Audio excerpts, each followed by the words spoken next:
Well, hello. Hi.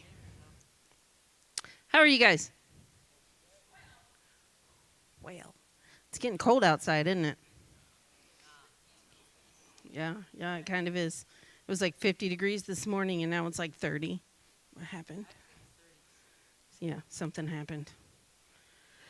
So, last week we talked a little bit about relationships um, and getting stuck in them and giving some ideas how to become unstuck from your relationships. Today we're going to talk about the dreaded word emotions and your moods. Like, we don't ever have those things. So, when I was your age, my family decided to go on a vacation to the lovely Colorado, and I really like that place, Colorado. It's really pretty.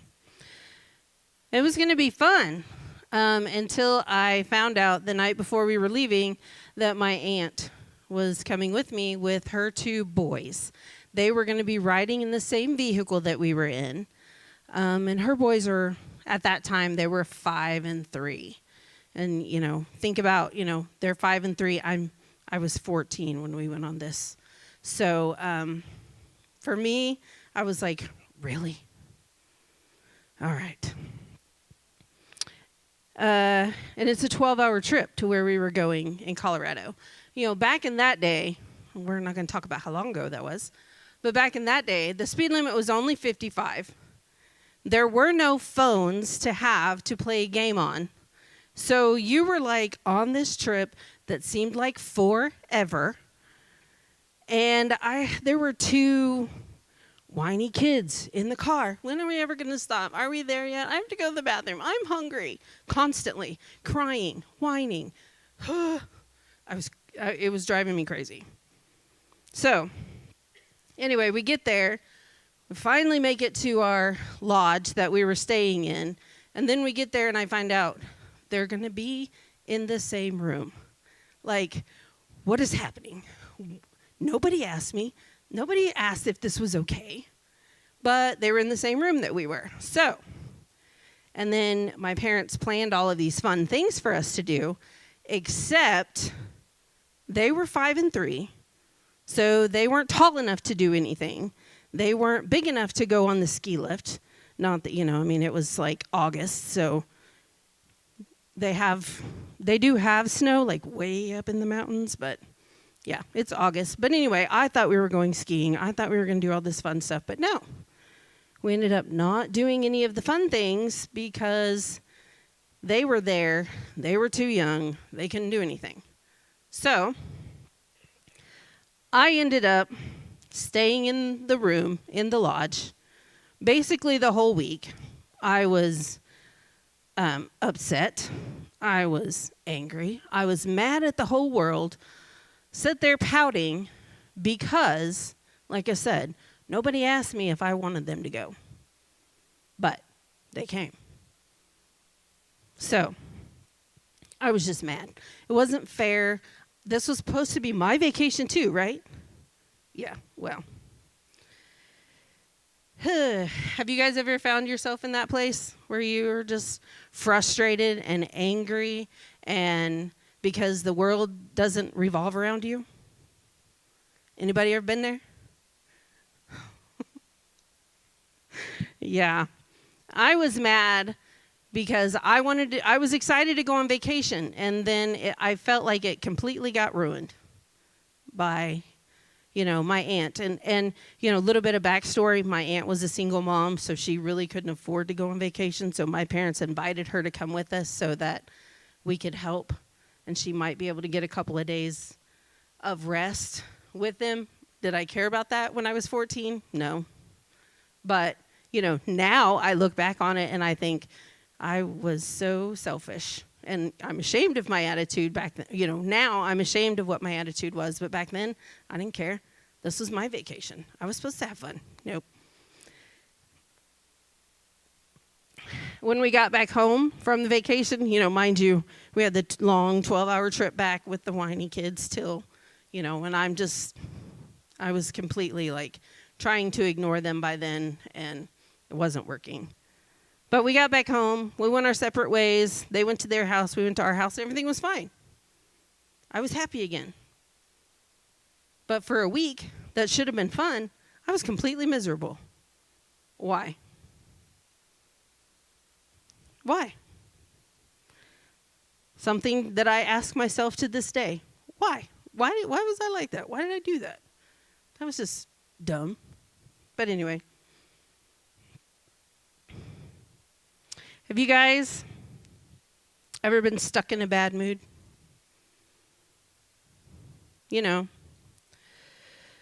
Something happens in second period at school and it completely ruined your whole day. Your moods can go from being angry, frustrated, heartbroken, sad, and just all in all, bleh.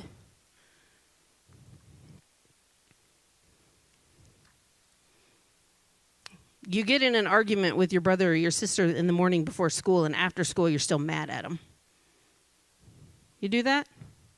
I did that with my little brother when we were at home. I did that. You guys do that?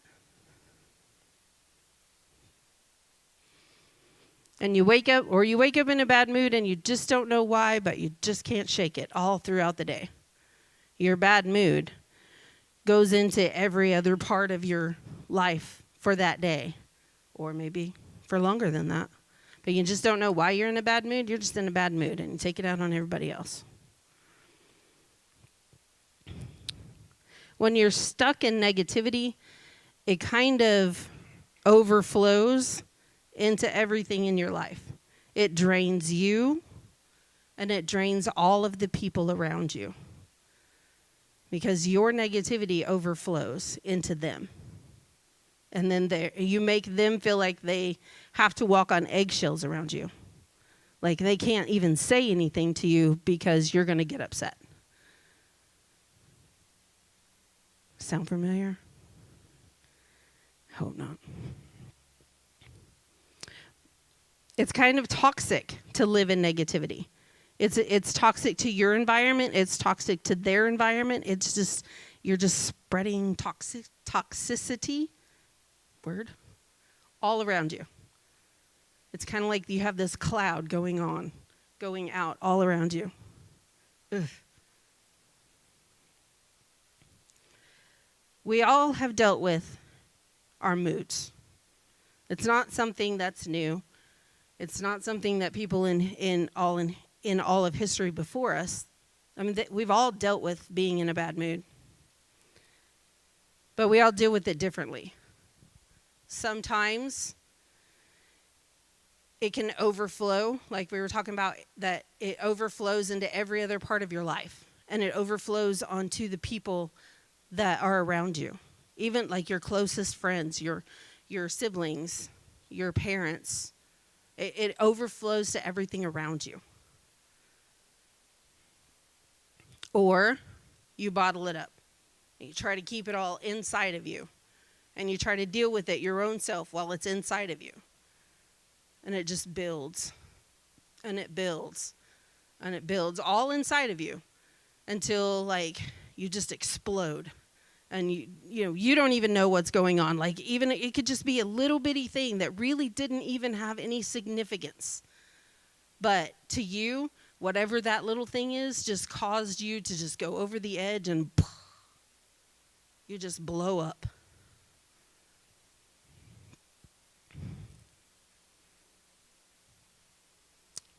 You guys ever dealt with anything like that? Ever felt like that? Ever blow up at anybody like that? Yeah, I have. It's not fun. And it's kind of a huge mess to clean up afterwards. These are not new things. Emotions are not new things. Also, and catch this, emotions are not just a girl thing. Boys have emotions too. guys have emotions too. I mean, some people think that girls are just way dramatic and they're over the top, and because that's how they express their emotions. Not all girls are like that. Some boys are like that too. Some boys get all dramatic and that's how they express their emotions. But not all boys. I mean, most boys that I know try to bottle everything up and just end up exploding. Not a pretty sight. Most of the time we think of the Bible as our go-to manual to fix things, right? The Bible even talks about emotions. It talks about people who have made poor choices. It talks about people who were afraid. It talks about people who got discouraged. People who were angry. People who were tempted. People who sinned. It lets us know that we're okay and we're normal, right? Everybody deals with emotions. We can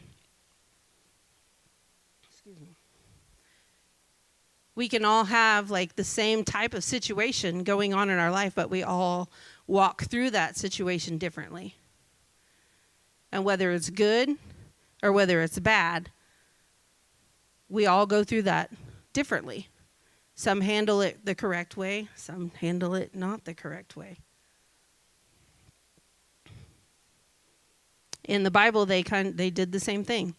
There were the same kind of situations that happened in different instances. Some handled it correctly, some handled it incorrectly. So what can we learn from that?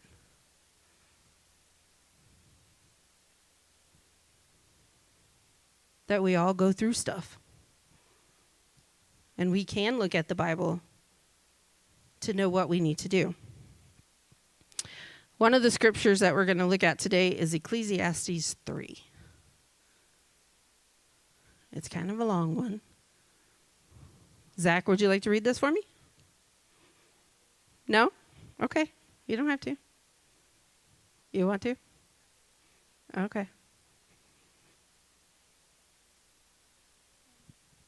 For everything there is a season and a time for every matter under heaven, a time to be born and a time to die, a time to plant and a time to pluck up what is planted, a time to kill and a time to heal, a time to break down and a time to build up, a time to weep and a time to laugh, a time to mourn and a time to dance, a time to cast away stones and a time to gather stones together, a time to embrace and a time to refrain from embracing, a time to seek and a time to lose, a time to keep and a time to cast away, a time to tear and a time to sow, a time to keep silence and a time to speak, a time to love and a time to hate, a time for war and a time for peace. That's a lot of times. So what does this mean? What does this verse mean? Yeah. This verse is telling us that there's a time for everything under heaven. There's a song about that. You can say there's a time to be miserable and there's a time to be happy. There's a time to be sad. There's a time to rejoice. There's a time to be angry. There's a time for peace. And there's a time for all of your emotions that you're feeling. It's not possible to be happy all the time. That's not realistic. You can choose to have joy. But there's going to be times in your life when you're going to be disappointed. It's just part of life. Bad things will happen. And it's okay to be sad when those bad things happen.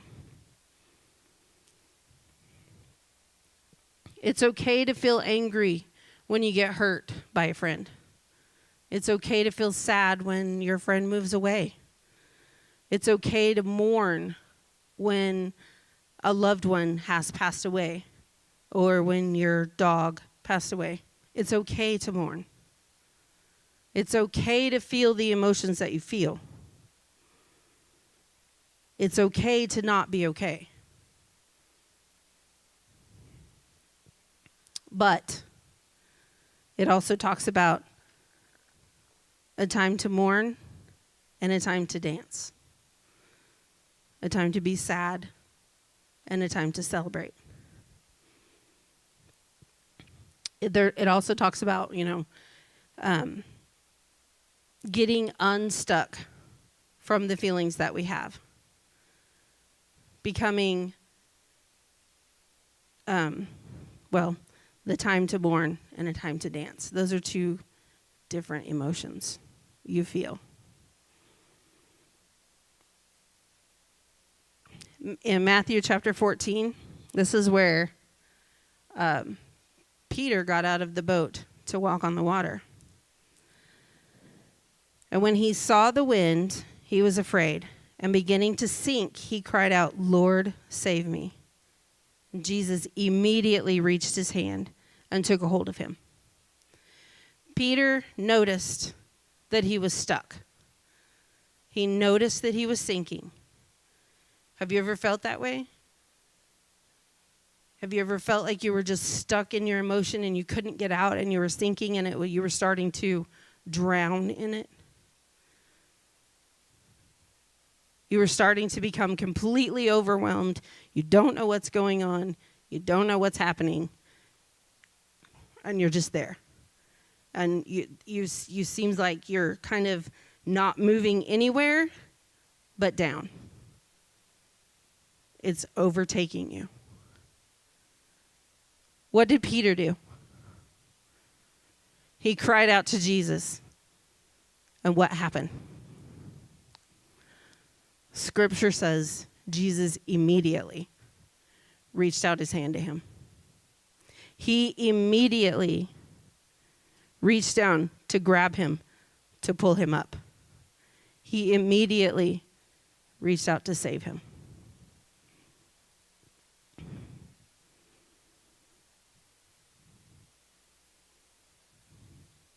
Do like Peter did and cry out to Jesus, because he's right there. Jesus is right there, just waiting, with his hand stretched out, just waiting for you to cry out, just waiting for you to say, "Lord, help me. I can't do this. I don't know what's happening. I don't know what's going on, but I need you. I know that you are bigger than this. I need you." That's what he's waiting for. We don't have to stay stuck in our feelings. We don't have to stay there and continue to be overwhelmed and drowning.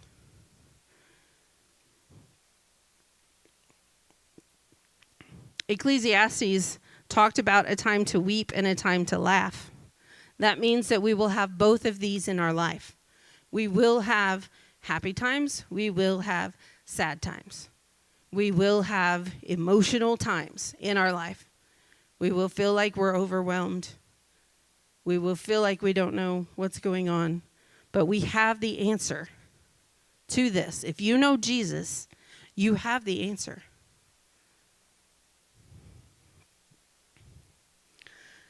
Just because you're sad one day doesn't mean you have a bad life. Just because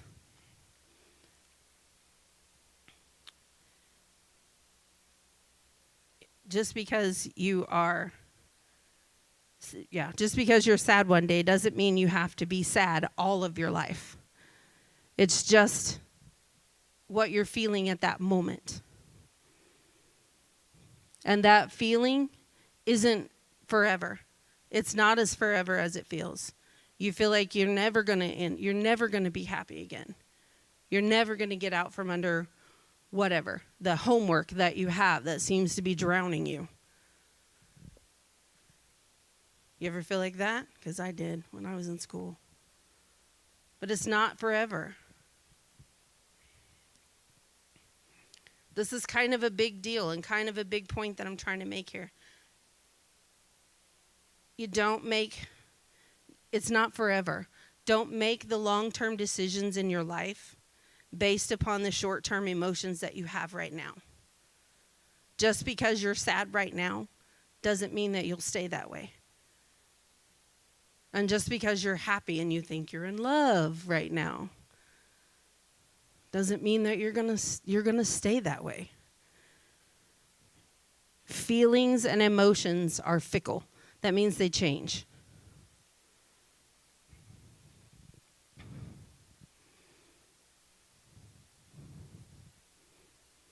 You can pay attention to your emotions because they are part of you. Pay attention to them, but don't let them run your life. You have control over your emotions. So what do you do right now if you feel stuck? What do you do? What happens? And you feel like you can't pull yourself up.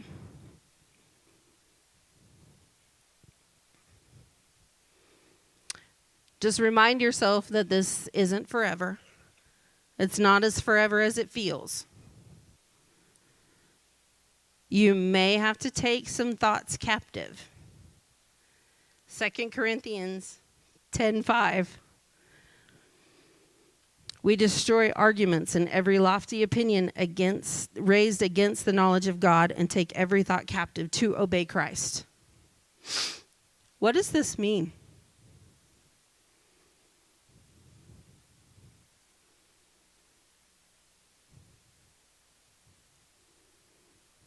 That you're destroying the arguments.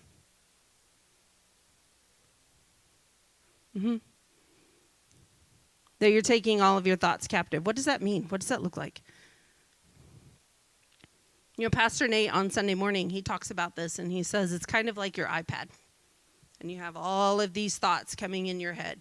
You know, you have all of these things that come across your iPad, and you can scroll past them.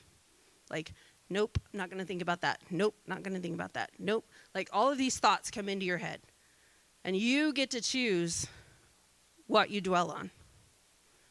Nope, not that. Nope, not that. Oh, that's a good one. But how do you know? How do you know the thoughts that you should dwell on? Philippians 4:8. Finally, brothers and sisters, whatever is true, whatever is noble, whatever is right, whatever is pure, whatever is lovely, whatever is admirable, if anything is excellent or praiseworthy, think about these things. So what does this mean? Think about these things. Anything is excellent or praiseworthy.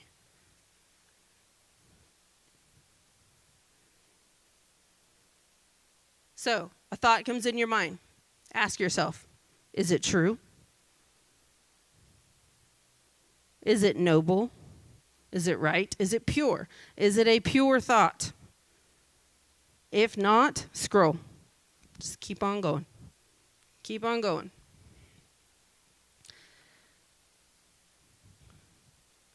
You may have to remind yourself of this many, many times a day. If a thought comes in your mind, you may have to remind yourself, oh, wait, this is not pure. This is not true. And just scroll. Just keep on going. Just let it go right on out. Like my mom used to tell me, you know, whenever I was a kid, that I would listen well enough that it would go in one ear and just right out the other. Let your thoughts do that. Come right in your head and just keep on going. They don't have to stay. You don't have to let them stay.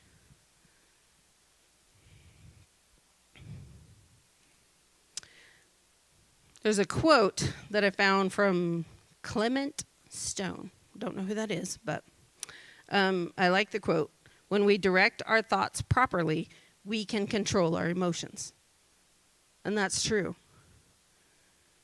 You have more power than you think over your emotions and over your thoughts. You have the power to control what you think about, what you dwell on. You don't have to be a victim of your emotions. You don't have to sit and just constantly go over the awful things in your mind. You can choose to focus on the good.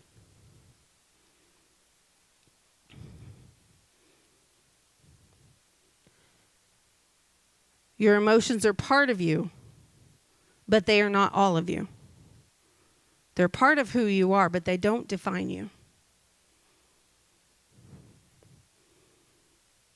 When you can learn to focus on the good, you can see the good and the bad. When you can see both of them and you can focus on the good, then you are no longer held captive by the negative thoughts that you have.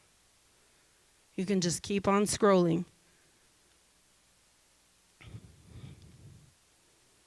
Ecclesiastes 3:11, like a little bit further down in the scripture that we read a while ago, it says, He, who is God, has made everything beautiful in its time. Sometimes you have to go through the sad to get to the happy, so that you can help somebody else that's in that same spot. You run across people that come in your path every day that are dealing with sadness, that are dealing with depression, that are dealing with anger. You've been there, so you know how to help them get out of that. You know how to help them find Jesus to get out of that. He makes everything beautiful in its time. That also doesn't mean that it would be overnight, that it turns beautiful. You plant a seed, you water it, it grows. Sometimes you don't see anything above the ground from that seed, but underneath it's still growing.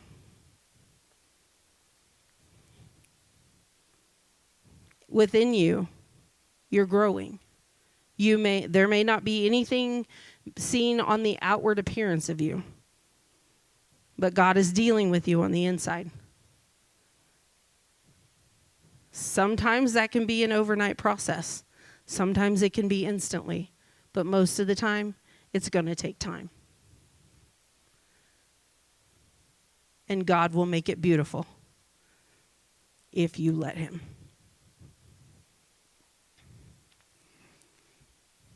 And the last thing to do is to get outside of yourself. Sometimes you just can't shake the heavy or the bad mood that you have. Don't be afraid to ask for help. Don't be afraid to tell your small group leaders, your leaders at church, Virgil, your parents, your friends. Don't be afraid to get outside of yourself and tell someone, because it may be something that is just a little bit bigger than you can handle yourself. Don't let it grow inside of you. Tell someone. You might need a counselor to be able to help you struggle and deal with those feelings and go through those feelings with you, so that you can find your way out of them. It's okay to admit that you're struggling. No one's going to judge you. And no one will think less of you because you're struggling. We're all humans. We all struggle. It can be a little bit nerve-wracking to let someone inside of your personal thoughts. But when you do, you'll find that you're not as alone as you think you are. Things aren't as hopeless as you think they are. Your feelings aren't forever.